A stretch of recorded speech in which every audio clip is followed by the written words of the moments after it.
Brody, What's good, brother? Brother, what's up with you, bro? man, good to be here, My brother. brother, Good to hold be on. here. We got to get it right. Yeah, All for sure, for sure. right, bro. So let's start with some, let's talk about some philosophy. Man, life in general, Hmm. what is the most important thing about life? I think to me, I believe the most important thing about life is to just be grateful.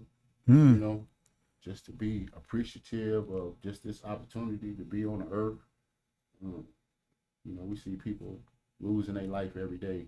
You know what I'm saying? Some people was never even born. Mm-hmm. You know what I'm saying? So if you're here, man, you got to find your purpose and your reason for being here Yeah. all the time, man. I think that's just the real essential key to being happy, Yeah. which is one thing I think everybody wants, Uh-huh.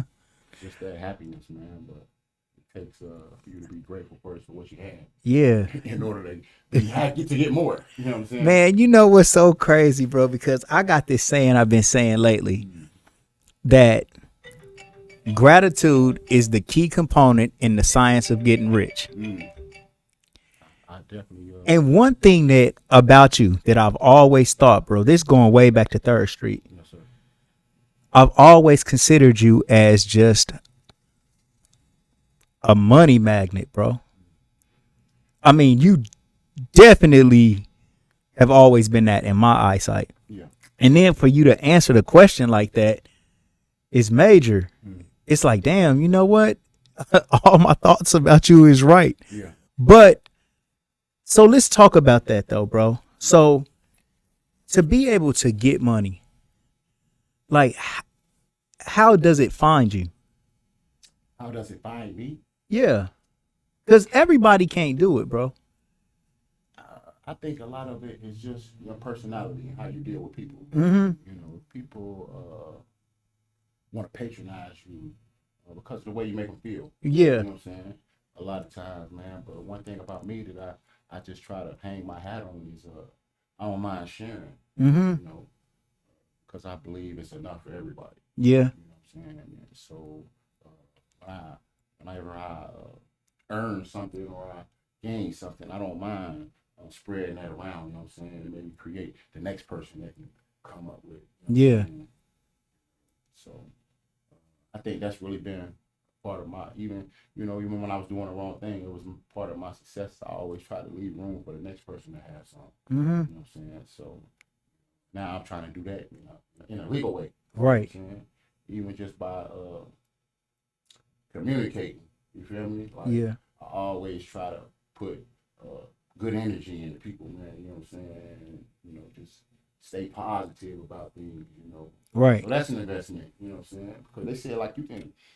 If I gave you one of my dollars, one of your dollars, then we ain't really gained nothing. You Right. know what I'm saying? But if I give you we have a conversation and we have an idea, we create opportunities, shit, you know what I'm saying, to grow from this conversation, then we both gonna gain 100% in our investment of time. Mm-hmm. So to me, that's where the bag is.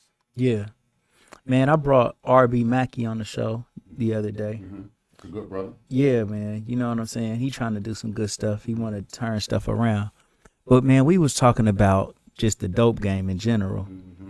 And man, trying to just come up with something that we could replace that money with. Like what else could we do in order to get some money that could rival dope but also be righteous? I mean, just from having conversations with the right people, man, I've learned that agriculture.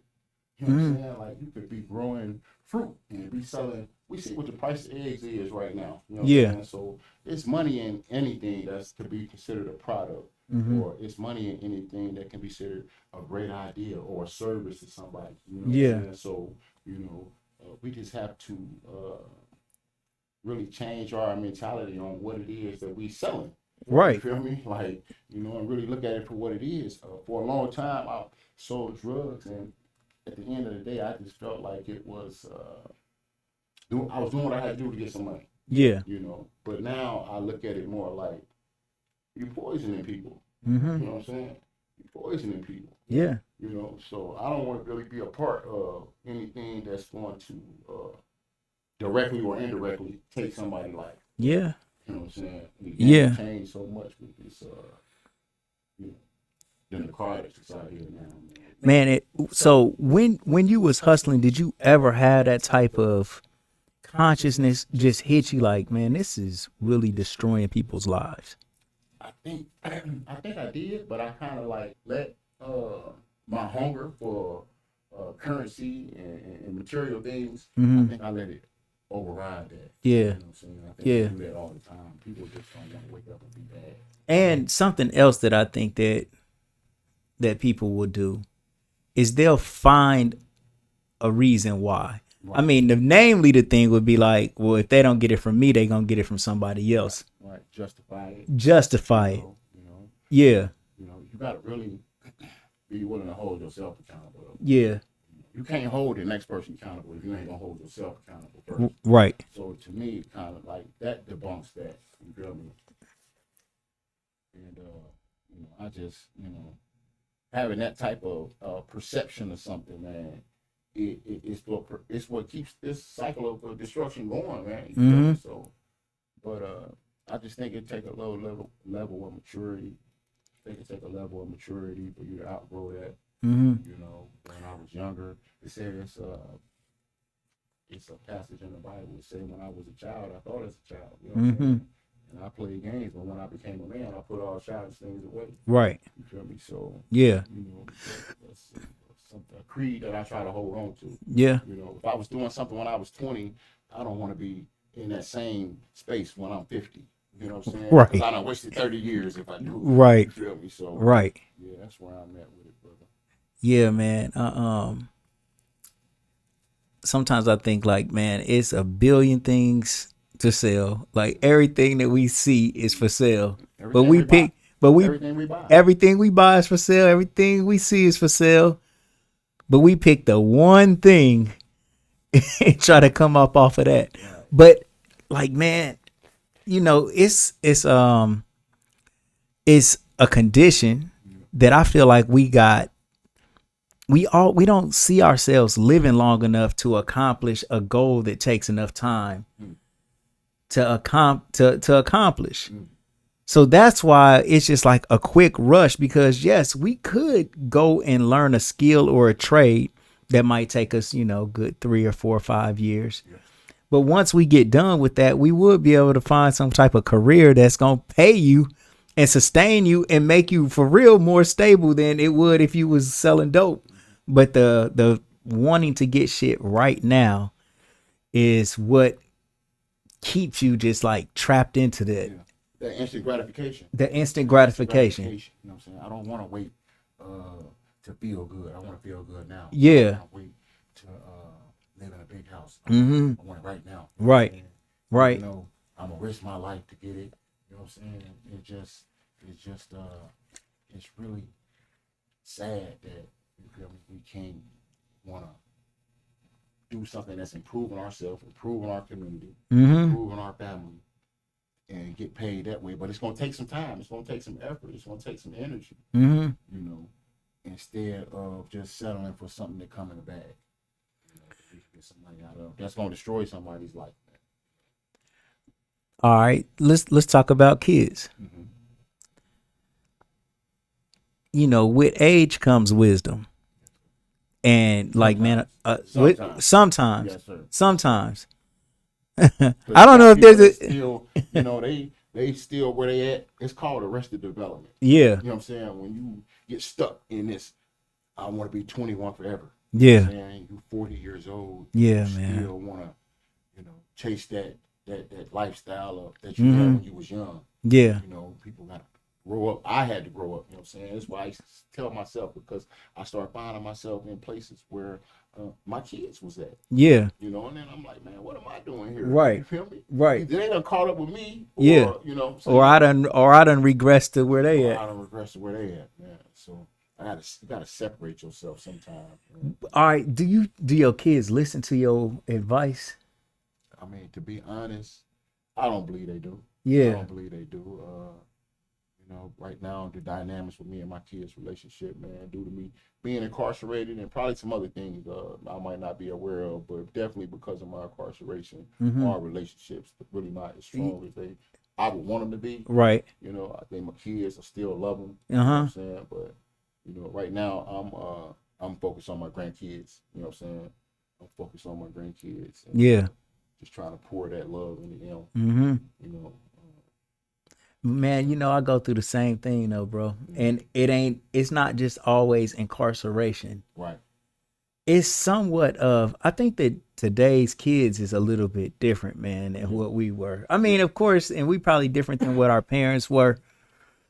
But man, I don't know, bro. I think the kids, man, one thing that my brother Tay said that always reminds me of like today.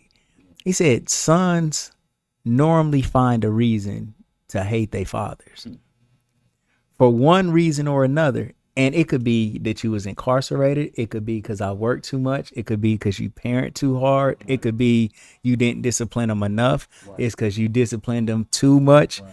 It's you didn't have enough money, or all you cared about was money. Right. There's no parenting handbook. Right. So a lot of it should be like trial and error, man. You know what I'm saying? Yes, sir. I can agree with that. I But can agree with that partially because I'm more in the mindset that accountability starts at the top. yeah, So we see a kid misbehaving and we be like, oh man, this kid's bad, this and nothing. But when I see a kid misbehaving, I be wondering, well, where was his parent in that? You know what yeah, I'm saying? So, you know, even with my own, and that's why I don't try to blame incarcerate because even though it's people who keep good bonds with their kids even during their incarceration. You know what yeah, I'm saying? And come home and have successful relationships. You know what I'm saying? Positive, meaning relationships with their children. They overcome that barrier. yeah. But it's about what are we doing to achieve that. Mm, You feel me? Like I can't say just because I want to have a good relationship with my son or my kids that's how it should be. You right. got to work on it. Yeah, And it take time and a mutual agreement to do that. it do. You know? It definitely do. I'm like that with my son, man. My oldest son, Mm-hmm. man. I want us to be so much tighter, man. But we done kind of like had our bickers and Yeah. our beefs, and Yeah. but we got our ebbs and flows, man. Where like we can get on the phone and stay on the phone for an hour or two, just chopping it up. But then like we'll go a little time and don't talk, and he'll be, you know what I'm saying, Mm-hmm. Mm-hmm. like getting into his feelings and stuff, Mm-hmm. man. Or I'll be feeling like, man, I remember that one time you Yeah. talk crazy to I me. think it got to be like an organic thing. You can't Mm-hmm. really force it.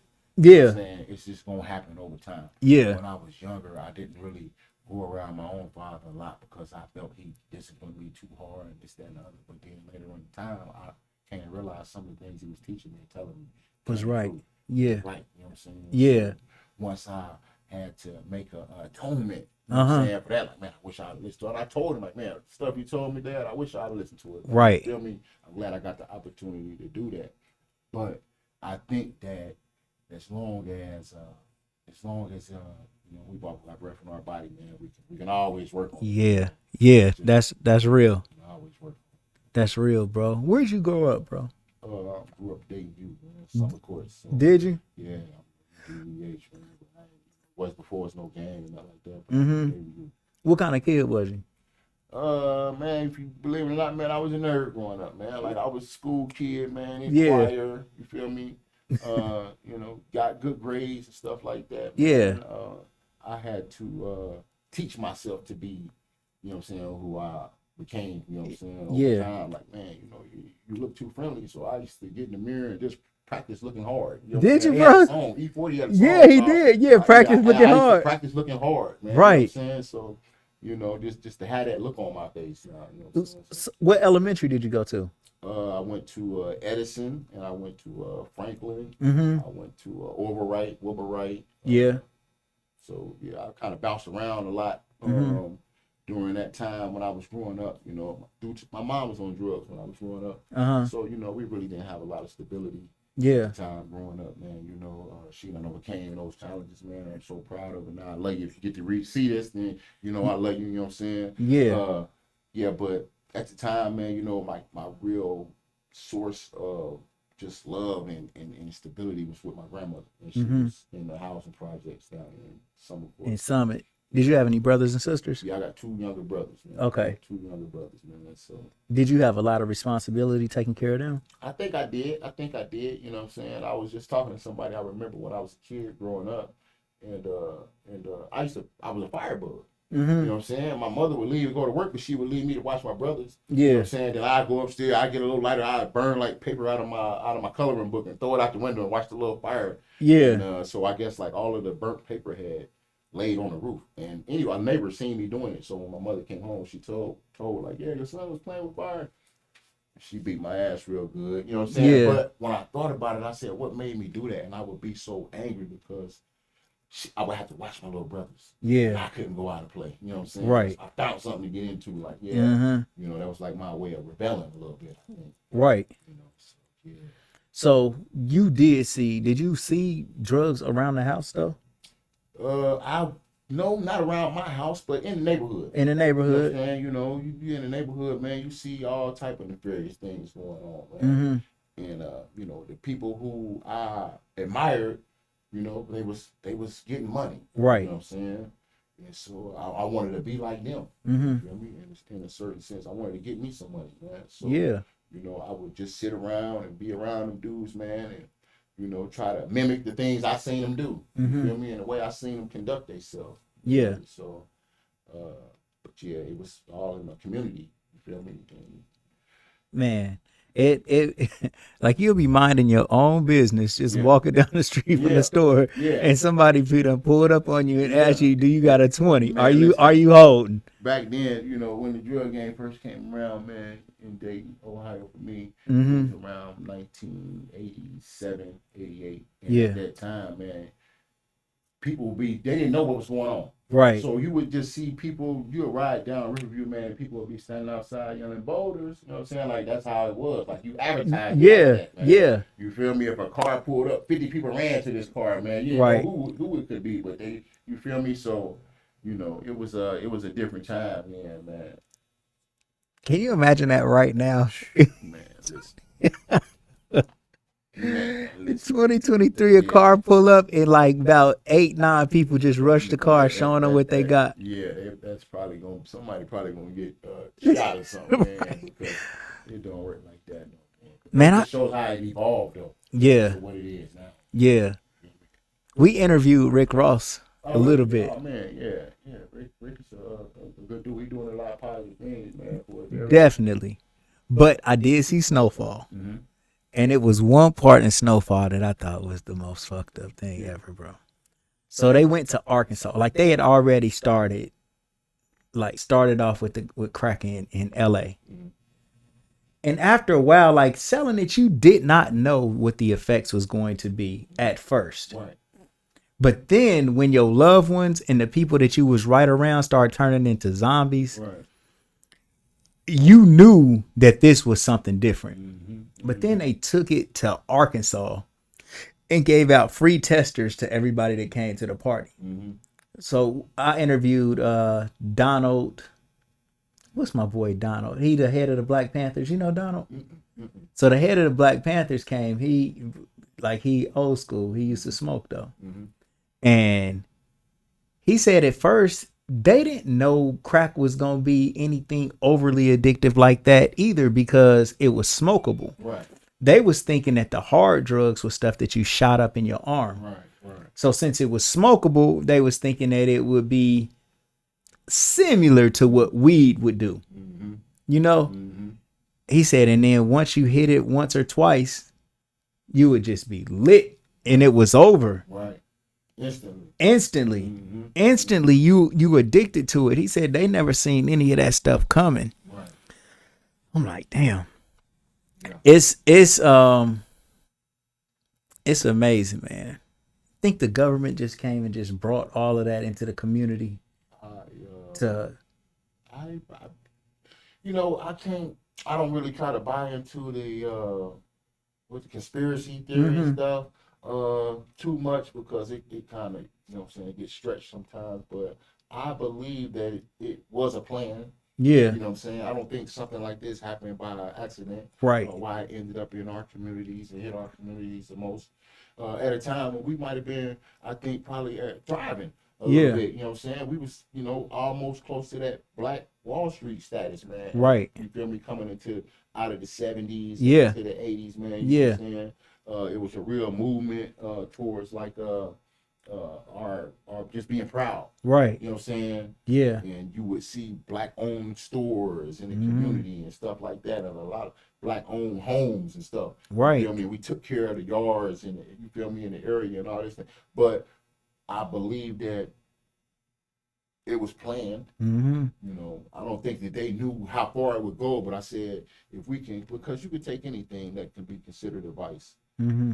and oversaturate it somewhere, and then it's going. You see kids right now, they're selling the vape pens Yeah. to kids, man. You know what I'm saying? They don't know what the effects of that's going to be 10 years now or 20 years from now, because they haven't really had a lot. They've not been around long enough for them to study. Right. But what if the effects of this might be something like what is crack, like it's addictive, Mhm. and it starts, you feel me?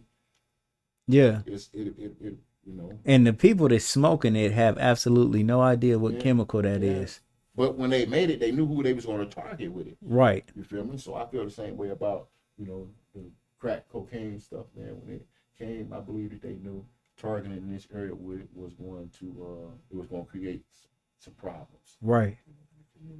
Man. They would rather have it all focused right here than to have it all over town. You know what I'm saying? We just keep this problem right here, Mm-hmm. and And now with the heroin epidemic that's happening, it seems like it's a whole different vibe in how the users are looked at, man. You Yeah. know what I mean? Yeah. It's kind of like, oh, they sick, they need treatment, this, Yeah. this, and this. Yeah. But man, one thing that I did notice though, whoever America is at war with, Mm-hmm. that seems like that's the predominant drug that's floating around the streets. Like China with the Mm-hmm. all the stuff like that. Yeah, well, we was at war with Afghanistan, and opioids. opioids was everywhere. Yeah. But then we was at war in South America when Reagan was in office, Mm-hmm. and we went down there, Mm-hmm. took their stuff, and then floated it around. Yeah. I never looked at it like that, but that makes a lot of sense now. Yeah, it's the spoils of war. Yeah.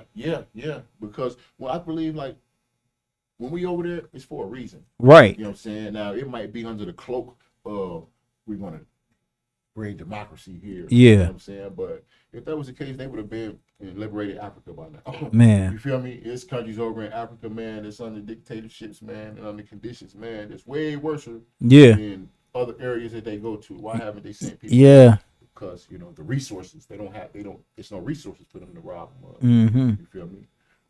No quick flip resources. Flip resources. Yeah. Them drugs is the Yeah. quick flip. Yes, sir. Yes, sir. They And know. And it's you don't have to track it. Right. You know what I'm saying? Right. So we can just put this right into the economy, Mm-hmm. and we don't never have to. It's like untaxable, untraceable. You feel me? So, Man, what do you think a lot of money is? what do I think a lot of money is? Yeah. I think it's that definition is depending on the person. Yeah. You know what I'm saying? You got Jay-Z, man, you feel me? So, a lot of money to him and a lot of money to me is going to be different. Right. I think there's real levels to it. I think to really be comfortable,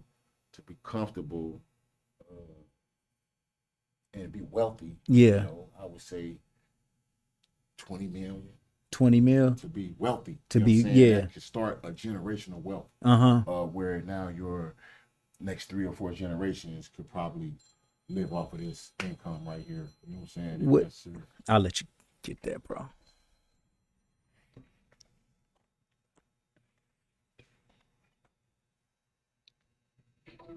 I'm gonna call you right back.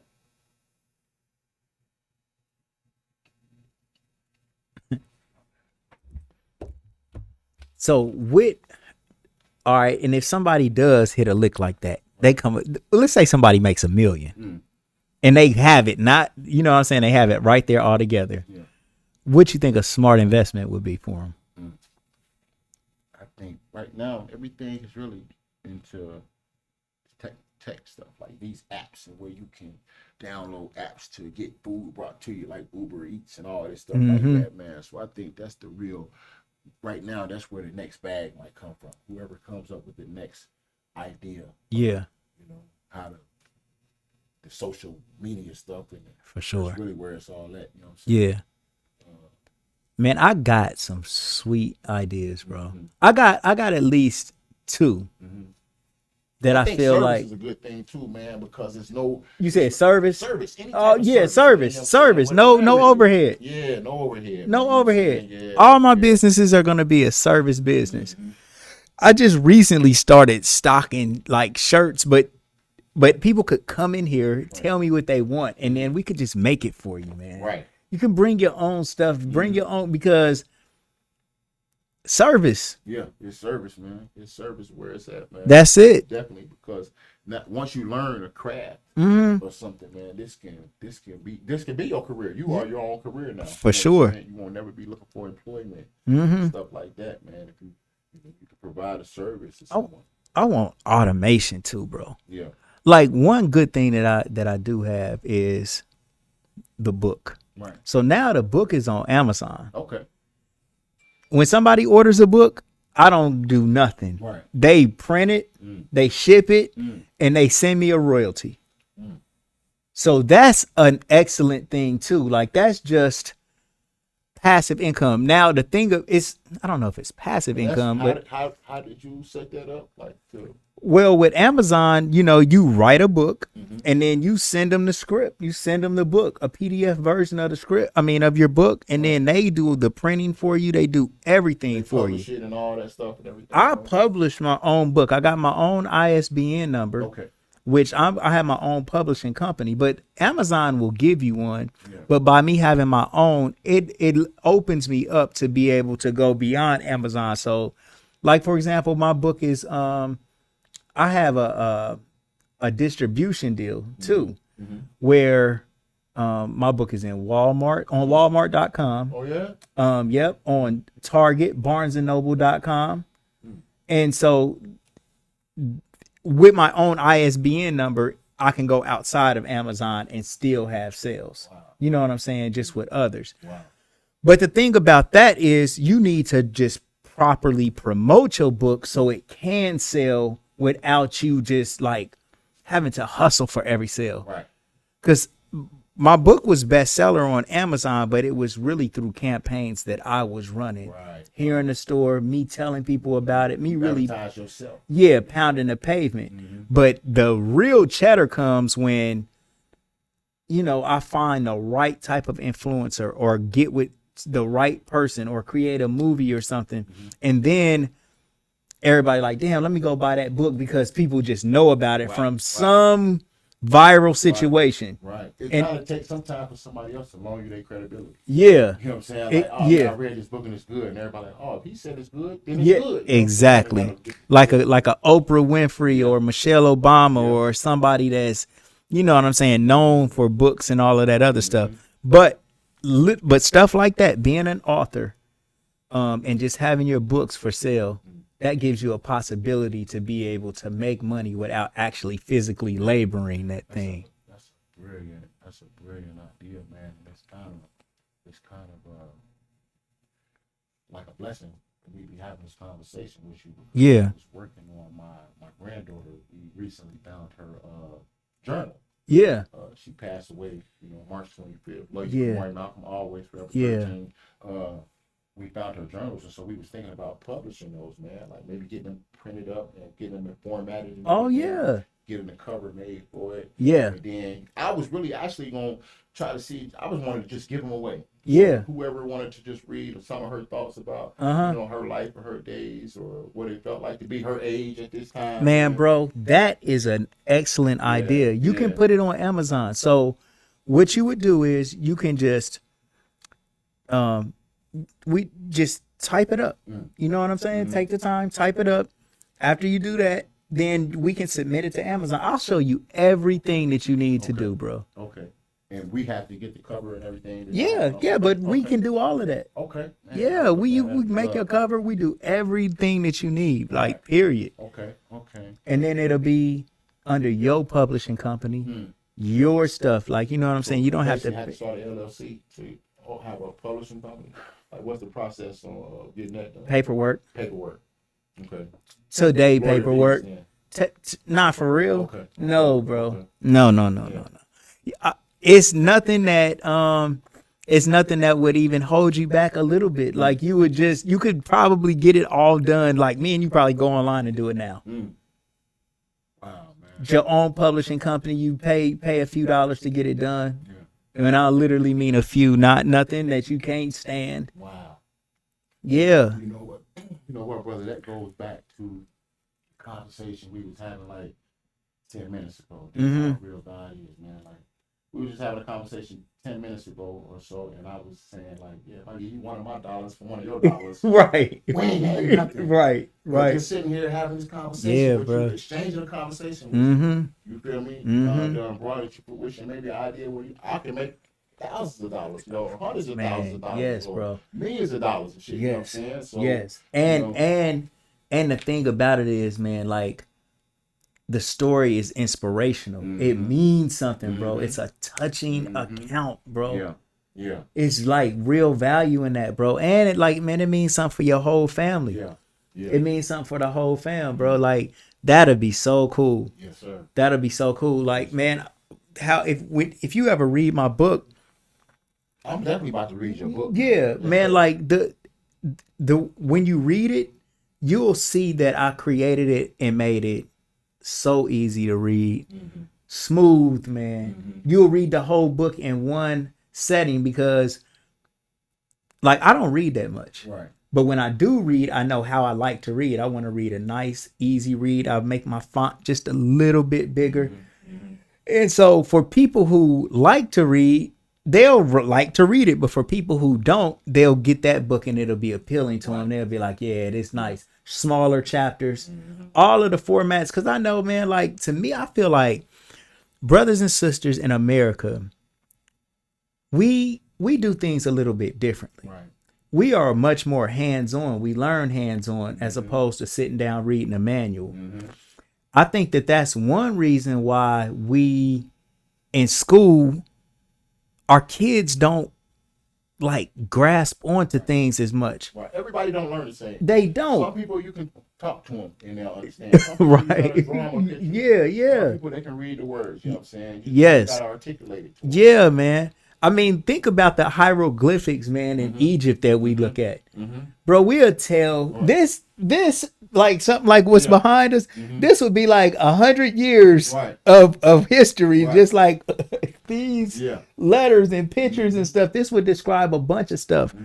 And we could look at that, man. Like I literally like picture books though, Yeah. bro. You know what I'm saying? Yeah. But I don't know, man. Like I've heard like stuff like that means that you got a smaller IQ or something. No, I don't think so. I don't think that either, man. I don't think that either. I think that is the flavor that we have, man, and the color that we have as people. We like that. It's more it lines up with what we like a little bit better. I think it kind of aligns with the fact that you're an artistic dude, man. Ever since I met you, you're like an artistic dude, man. From doing the music, Yeah. to, you know, creating the grills. You feel me? Like so, you know, I mean, it just to me, it's everything lines. It up lines with who up you is and shit. for sure. Man, so, For sure. For sure. And I think that it's just a way, man. yeah, But automated stuff for us, man, and even for the kids. Like if we wanted to try to bring something that would be comparable to drugs, you hit them with the agriculture. Just another thing you grow, another thing that comes from the earth, something that people like. It sell. we see what eggs is going for, out Man. there. You know what I'm saying? We see what Man. food and stuff is costing out here, Right. man. So Right. you know, just think if you was on the end of it to where you was producing your own, and then more of enough to where you could sell some to somebody. Then the earth would be giving you your profit. You'll be getting your profit from the earth and the work that you put in. You know Man. what I'm saying? So My yeah, bro I think got the sea moss too. the sea moss. Yes. Okay. Okay. and he literally going to get it from the sea. Yeah. You know what I mean? Yeah. And it's nice, man. You know, that's another thing that I think, and it's healthy. People are really interested in it, and like and it's so close to us, man. You know what I'm saying? Like we Right. find the right team of salesmen, hustlers.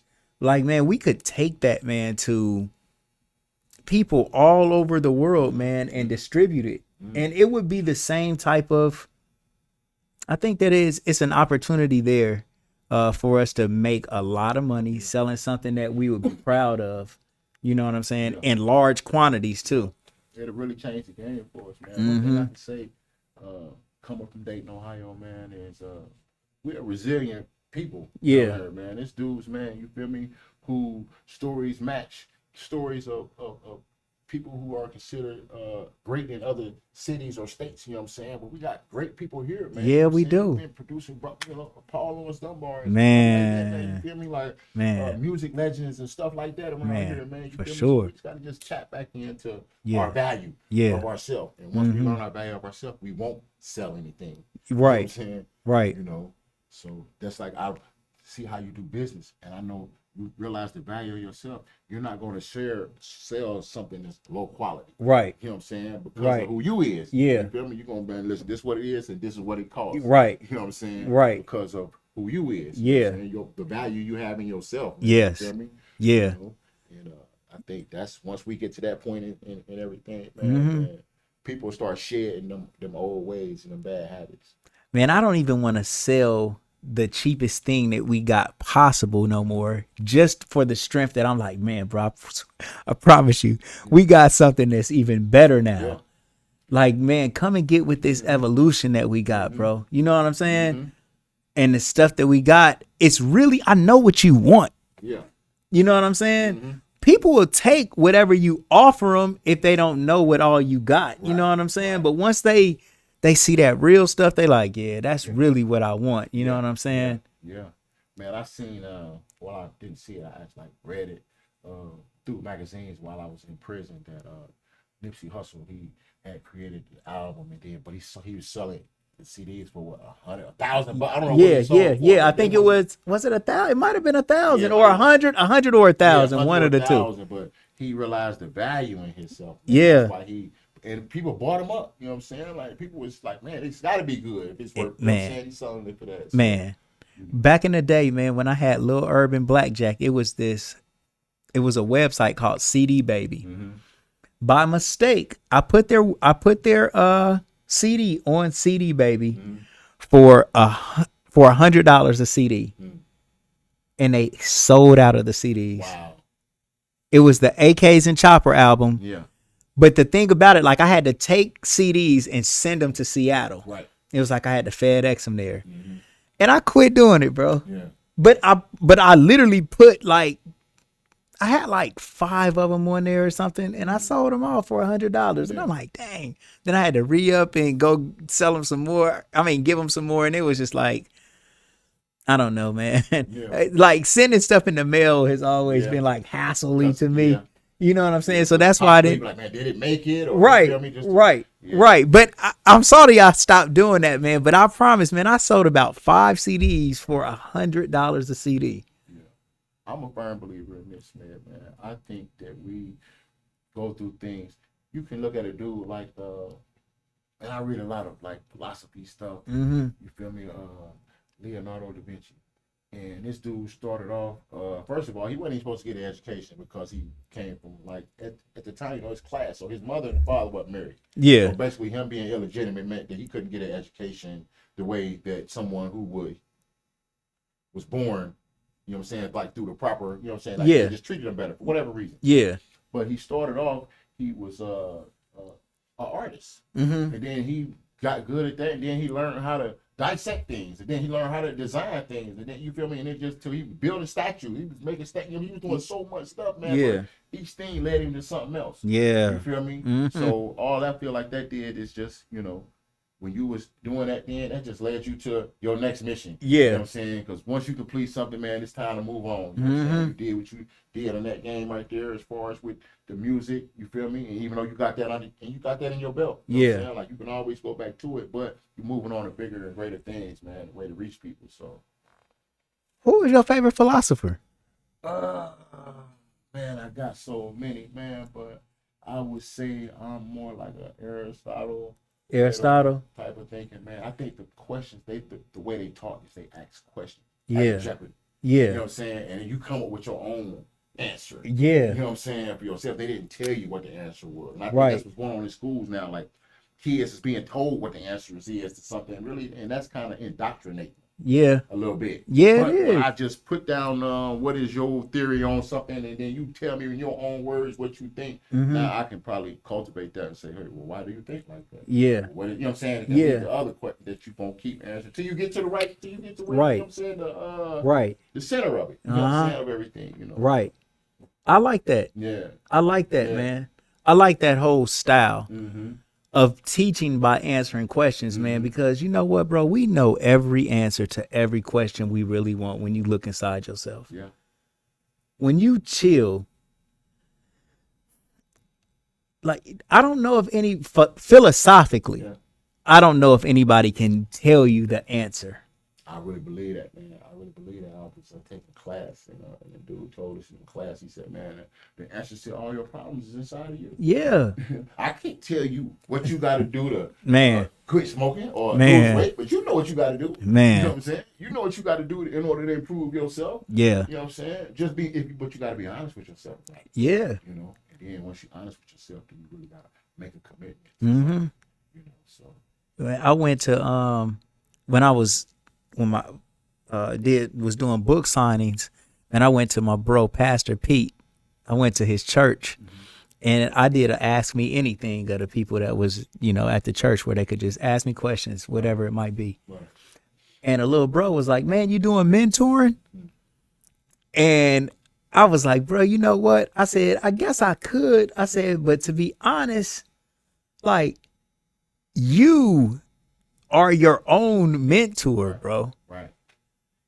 There's like, the answers. The only thing I could do is really just validate what you already know yourself. Exactly. I was talking to the Hebrew Israelites the other day, man, and we was in here chopping it up. We was going, man, that was a battle though. We had like a for real battle that day. Yeah. But I told them, I said, look, bro, if you didn't have the Bible, you could still be wise. Right. The Bible, what the Bible does is it validates what you already think, what you already know. Mm-hmm. When you see it in the Bible, you're like, yeah. Like, man, when you listening to Aristotle sometime or any other philosopher and they are dropping something that's heavy, you're like, I know. Like, that's what resonates with you. Mm-hmm. When you know that what they're saying is true, right, or a good point, it's because you thought the same way, and now you hearing somebody validate your own stuff. Yeah. It kind of like reminds you of it. Yeah. You know what I'm saying? Man, I know this already. Man, you sitting there thinking like, man, I need to write my stuff. Like, I need to. Yeah.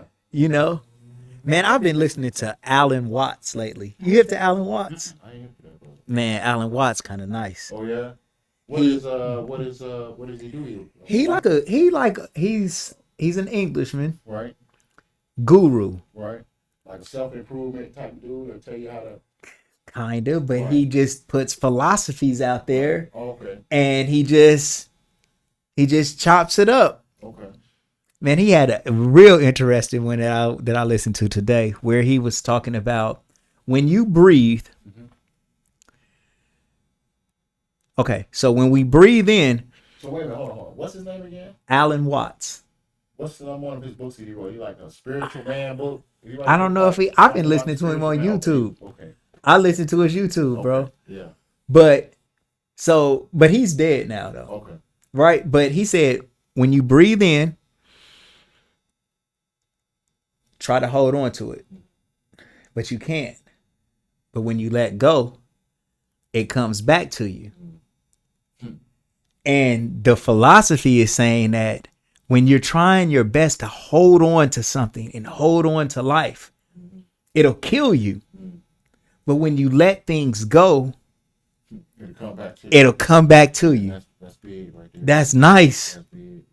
That's nice, man. And like letting go, like, man, sometimes like I try to meditate on things in order to like bring things into focus and materialize things. And when you try too hard, bro, you can't get it because you get desperate. Yeah. Right. The good stuff that comes to us becoming easy, bro. It's like, it's so easy, like you almost don't value it. And this is what I was going to ask you. Oh, I'm glad I remembered this. We definitely going to clip this because I want to hear your answer. Bro, how do you balance being grateful and ambitious? Okay. You can't really have too much of it. You can't be so grateful. Well, you can't ever really be too grateful. You know what I'm saying? Because everything is a mercy. Yeah. I look at things I have, like if I got $100, it's not my money, it's God money. He just loaned it to me. Mm-hmm. You know what I'm saying? So, but with my ambition, it's what motivates me to want to accomplish something. Yeah. It's more important than the money. If I accomplish fixing up a house, yeah, you know what I'm saying? That's more. When I sell the house for whatever money, but the work, it's my work that I put in for it. You know what I'm saying? So I think it's going to, you know, if you gotta to make it healthy, you can't be where they just want to balance each other out. Yeah. You know? You can't be so ambitious that you be ungrateful, and you can't be so grateful that you're not ambitious. Right. Nothing. It's balance. It's balance. It's balance. So, you know. Because, like, man, I know that I'm grateful. Yeah. I'm especially grateful if something gets taken away. Yeah. But then it's too late to be grateful. Yeah. You damn near be sorry. Yeah. It's better to be grateful than sorry. Yeah, definitely. Wow. Definitely. But like when I get something, like for example, I wanted this store, this okay. Go, come on, what you got? Yeah. Because I used to buy a car. I see a car, I want one of those with the rim.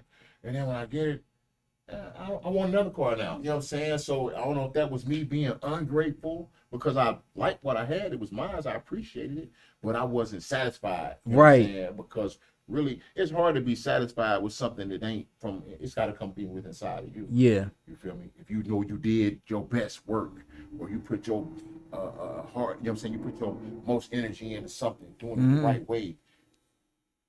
You could be ambitious and be grateful too. Maybe we can't be grateful for material things. Right. Is that what it is? Yeah, that's what it is. That's exactly what it is. A person to be happy that they got something that's a material thing, but not be grateful for the experience of, you know what I'm saying, what they had to do to get it. Mm-hmm. You know? Right. Because sometimes, man, I worry about my gratitude. Yeah. Because I always just want to keep going and I accomplish, like, man, bro, I wanted that book so bad and I wanted to write the book. And then, so I got it. But then it's like, now I got to sell it. And now after I done sold some, now I got to like maintain the level of selling it. And and now I got to promote it even more. And it's kind of like, damn, did I lose sight and gratitude of the fact that I even got it in the first place? Yeah. I think we will get sidetracked when things start, you know, we want to see the rewards. We want to see when something comes into fruition that we worked on. We want to see, all right, I got the book now, selling the book now, promote. You want to see all these things, but it's like watching the grass grow.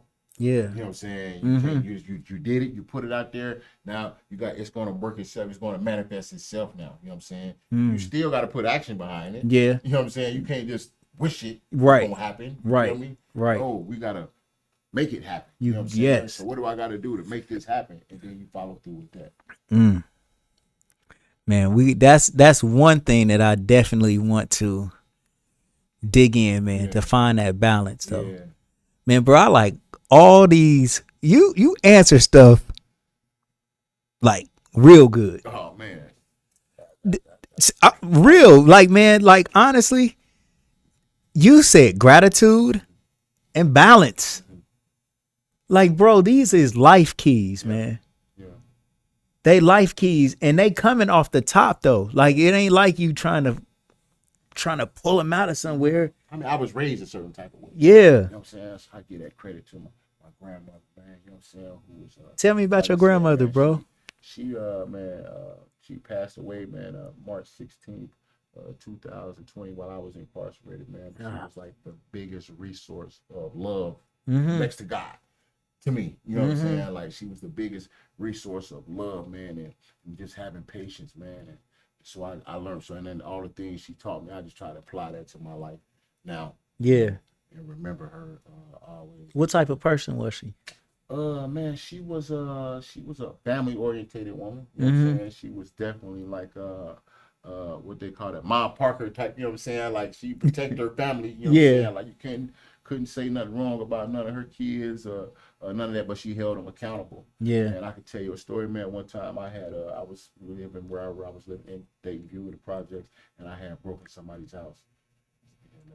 And so somebody pointed me out, I got arrested or whatever. Well, I didn't get arrested. I went home. I got away, changed clothes. One of the person that seen me came and told my grandmother, like, your son broke in somebody's house around here. She took me back around there. Yeah. You know what I'm saying? And made me be accountable. You feel me? I got arrested. I went to juvenile for a couple weeks or whatever, and I got out of jail on house arrest, went through all of that. I was maybe 13 years old at the time. It was actually the first time I had ever been in trouble before that I got caught. But nowadays, parents don't do, I didn't feel like she was policing me. Yeah. You know what I'm saying? She just wasn't raising nobody to be like that. Right. You feel me? And so, man, you feel me? Just, having that type of person in my life, man. Man, really bro. Taught me a lot, man. Yeah. What a man and what a person that's a God-fearing person really supposed to be doing. Man, yeah. So. Hey, that is something. Because she didn't want you to continue to be confident that you could keep doing that. Exactly.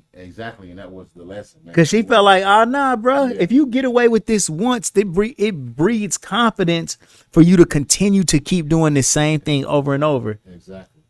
And the next time, it can get deadly. Yeah. And that's what love is, man. That is, man. You feel me? Love is me not letting you have your way with everything. That's peanut. I'm gonna get him real quick. I gotta get him. What time can I come back, Smith? Yeah, you can. Or hold on. You can come back. Okay. Okay. Hold on. So I want to put it all together. This ain't got to be the whole. No. Yes, sir. What's up, hey, bro? Good game. What's up, bro? We about to just finish this up real quick. Okay, bro. I gotta make a move. Okay, bro. What's up, brother? You all right? Man, this my bro Peanut. Yes, this my bro Ike. Yes, sir. For sure, man. Whoa.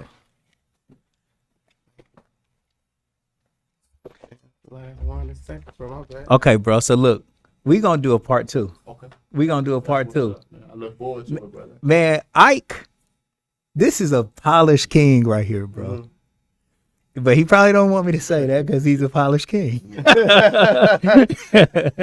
But man, like you'll see the interview, and you'll just hear how we just chopping it up. Man, I want to do his life story, man. Yeah, we'll do that. Yeah, we'll do that, bro. We'll run all the way through it. Okay, man. Well, won't you at least close us out with some words of wisdom, bro? Something clear. I think the most rewarding thing I can say to everybody, man, is just love on each other, value relationships with each other, man, over money.